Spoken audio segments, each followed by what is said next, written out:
Direktorat Jenderal Bea dan Cukai mempunyai tugas menyelenggarakan perumusan dan pelaksanaan kebijakan di bidang pengawasan, penegakan hukum, pelayanan dan optimalisasi penerimaan negara di bidang kepabeanan dan cukai sesuai dengan ketentuan peraturan perundang-undangan.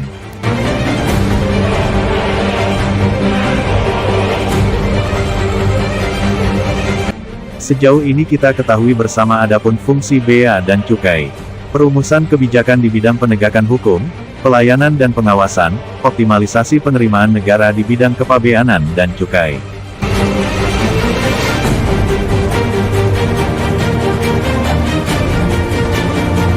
Pelaksanaan kebijakan di bidang pengawasan, penegakan hukum, pelayanan dan optimalisasi penerimaan negara di bidang kepabeanan dan cukai. Penyusunan norma, standar, prosedur, dan kriteria di bidang pengawasan, penegakan hukum, pelayanan dan optimalisasi penerimaan negara di bidang kepabeanan dan cukai.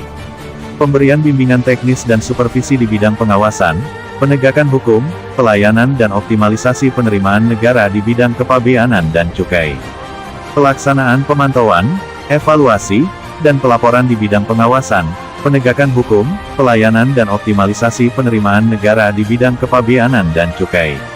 Pelaksanaan administrasi Direktorat Jenderal Bea dan Cukai, dan pelaksanaan fungsi lain yang diberikan oleh Menteri Keuangan. Pada tanggal 8 November yang lalu, pihak Bea dan Cukai Tanjung Pandan Belitung melakukan pengamanan minuman beralkohol golongan B dan golongan C, sebanyak 10.000 lebih botol, namun sangat disayangkan sampai saat ini penyelidikan kasus tersebut sampai saat ini juga belum diselesaikan, masih dalam penyelidikan.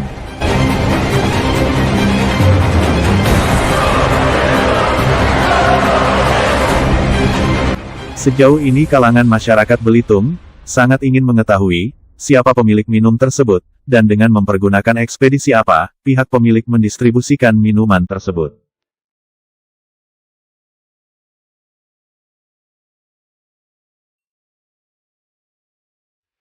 Kinerja pihak Bea Cukai Belitung terkait pengungkapan kasus miras sedang diuji pada saat ini.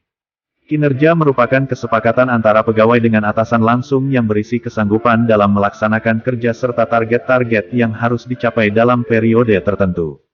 Lebih kurang sudah 1 bulan kasus pengamanan minuman ilegal yang dilakukan oleh pihak Bea Cukai Belitung, namun belum juga mampu menyampaikan pada pihak media, siapa pemilik miras tersebut, dan dengan mempergunakan ekspedisi apa minuman tersebut dikirimkan, serta apa dan di mana tempat kejadian perkara berlangsung.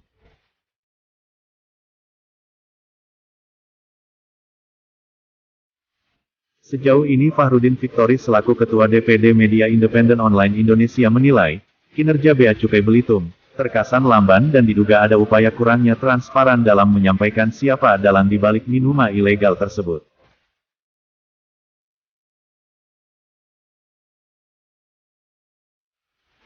Di sisi lain Ketua DPD MIO Indonesia Fahrudin Victory menekankan pentingnya pejabat pengelola informasi dan dokumentasi PPID, instansi untuk memberikan keterbukaan informasi publik terkait kebijakan-kebijakan yang dilaksanakan.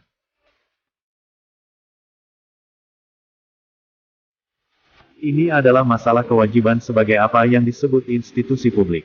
Menghadapi tantangan publik yang begitu kompleks dan dimensinya sangat banyak, namun tetap harus bisa menjelaskan dan memberikan data informasi kepada masyarakat sebagai bentuk tidak hanya transparansi namun juga akuntabilitas dan bentuk tanggung jawab moral yang sangat penting, institusi publik untuk tidak hanya sekedar terbuka informasinya, namun juga bertanggung jawab untuk memberikan pemahaman yang menyeluruh.